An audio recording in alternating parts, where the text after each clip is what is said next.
Certain pathogens have been found to be related to periodontal disease, such as P. gingivalis, T. forsythia, T. denticola, P. intermedia, and F. nucleatum. These pathogens alone will not cause periodontal disease, but the presence of these pathogens, along with risk factors a person has and an overzealous host response, can lead to periodontal disease. The imbalance of microbial biofilm and the host response is what causes periodontal disease. Risk factors can be genetic, environmental, or acquired, and all of these can also be modifiable or non-modifiable. Genetic would be low PMM production, which is non-modifiable. And then environmental would be things like smoking, which is modifiable if someone were to quit. And acquired would be plaque and calculus, which is modifiable if it's removed properly. Pathogens and biofilm accumulate in the oral cavity and produce virulence factors which help the pathogen survive, such as lipopolysaccharides. They are seen in gram-negative infections. The host then tries to fight off these pathogens by sending PMNs, which are the first responders in immune defense and have lysosomes to phagocytize them. This is what most effectively destroys pathogens.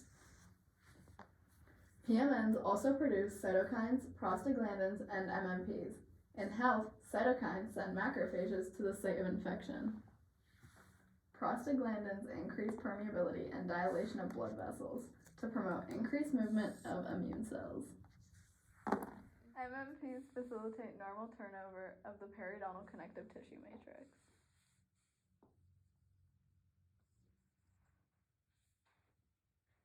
When risk factors are present and the microbial pathogens in the biofilm continue to fight, the host's immune response continues to send out PMNs.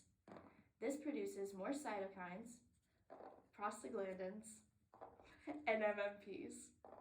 The host response is then in overdrive and starts to damage the connective tissue and alveolar bone of the periodontium.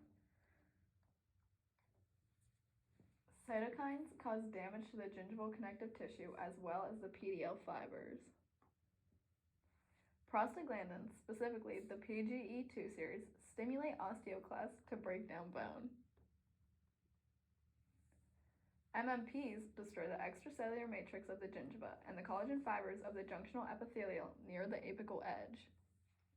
These pro-inflammatory mediators stimulate osteoblasts, fibroblasts, and T and B lymphocytes to produce rank L. When rank L binds to rank, the rank differentiates into an osteoclast and resorbs bone.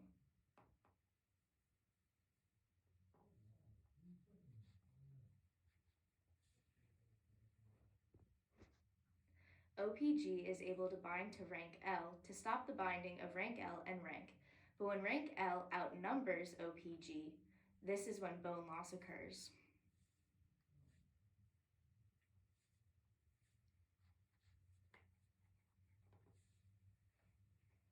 At this point, an RDH would see BOPs, deep periodontal pocketing, recession, and tooth mobility clinically. This is the advanced lesion part of the pathogenesis pathway, also known as periodontitis.